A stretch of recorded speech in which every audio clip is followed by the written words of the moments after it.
मी स्वतः साक्षीदार आहे। समाजाला तुम्ही मदत केली, आम्ही सगळ्यांनी मदत केली, परंतु या सचिन दादाला 5-5 तास 6-7 तास त्या पोलीस स्टेशनला बसवून ठेवायचं काम केलं। एका साखर कारखान्याचा मालक असलेला आणि ही 2 पिलावर 2 छटाकवर नाही, परंतु यांच्या सांगण्यावरनं लोकांच्या तक्रारी आमच्या तालुक्यामध्ये आता दिवस घेतल्या जात नव्हत्या।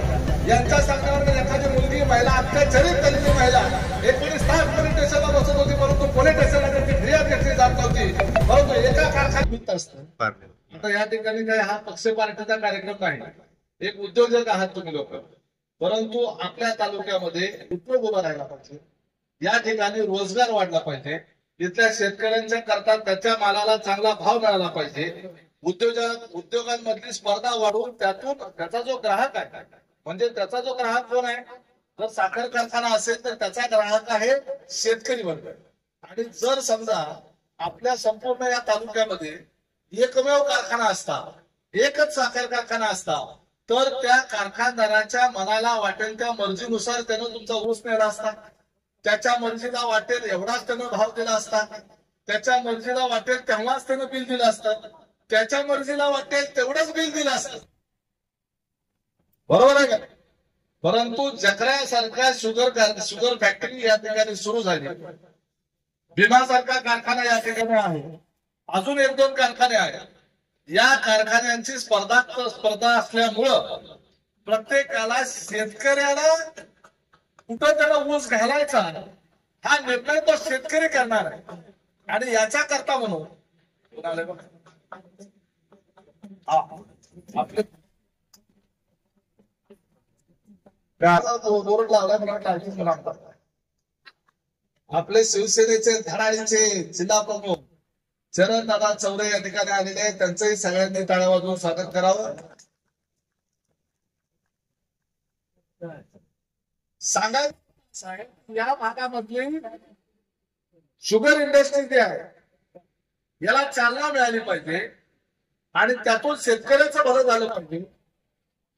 असं असताना बसून घ्या असं असताना केवळ मी स्वतः साक्षीदार आहे। समाजाला तुम्ही मदत केली, आम्ही सगळ्यांनी मदत केली, परंतु या सचिन दादाला 5-5 तास 6-7 तास त्या पोलीस स्टेशनला बसवून ठेवायचं काम केलं।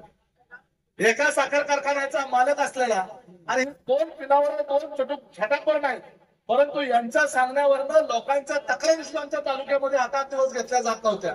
यांच्या सांगण्यावरनं एखादी मुलगी महिला अत्याचारित झालेली महिला 19 तास पोलीस स्टेशनला बसत होती, परंतु पोलीस स्टेशनला त्यांची फिर्याद घेतली जात नव्हती, परंतु एका कारखान्याचा मालक असलेल्या हजारो कोटी रुपयाचा टर्नओव्हर असलेल्या आणि कितीतरी हजारो शेतकऱ्यांच्या कुटुंबामध्ये त्या ठिकाणी त्यांचं चलनवलन असेल, त्यांचा प्रपंच चालवणाऱ्या या जकरा शुगरच्या या मालकाला पोलीस स्टेशनला 8 तास बसवून ठेवायचं काम केलं।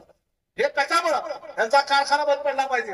यांच्या विरोधामध्ये या जकरा शुगरच्या कारखान्याच्या पाठीमागं त्या पर्यावरणाचा कुठला जो डिपार्टमेंट, पोल्युशन कंट्रोल डिपार्टमेंटच्या माध्यमातून कुठल्या तरी फडतूस एजंट लोकांनी त्यांच्या विरोधात तक्रारी करायच्या आणि इन्क्वायरी लावायच्या। यांचं कसं काय बंद पडेल, कसा हा कारखाना बंद पडेल, कसं कारखान्याला सील लागेल, अशा पद्धतीचा प्रयत्न हे आंदरकर पाटलांनी केला। दहशतीचं राजकारण आतापर्यंत या तालुक्यात केलं।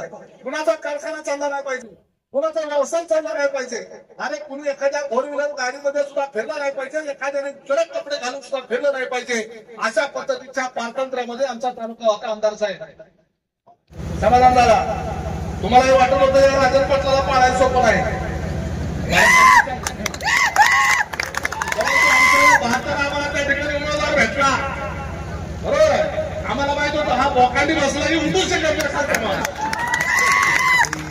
उमेदवार असून आम्ही असा वजनदार असतो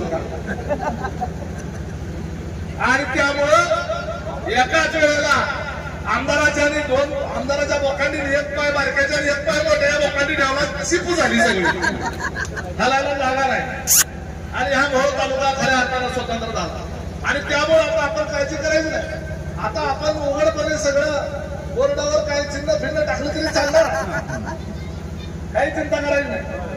आपल्याला उद्योग चांगला चालवायचाच आहे, परंतु कसं असतं राजाश्रय हा पण महत्वाचा आहे आणि दोन्हीकडचा आहे। इकडे कमळ आहे, इकडे तुतारी आहे, काय अडचण नाही। आता आमच्या तालुक्यात तर पक्षाने पार्टी विषयच राहिला, शरद पवार हा मुख्यमंत्र्यांचा माणूस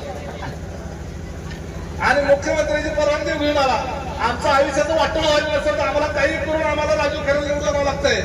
आम्ही युतीचा धर्म पाळण्याच्या नादात आमचा सगळा राजकीय धर्म भ्रष्ट होऊन जाईल आणि त्यामुळं लोकांच्या प्रती जी आमची कमिटमेंट आहे त्या कमिटमेंटला त्या ठिकाणी कुठेतरी अडचण निर्माण होती.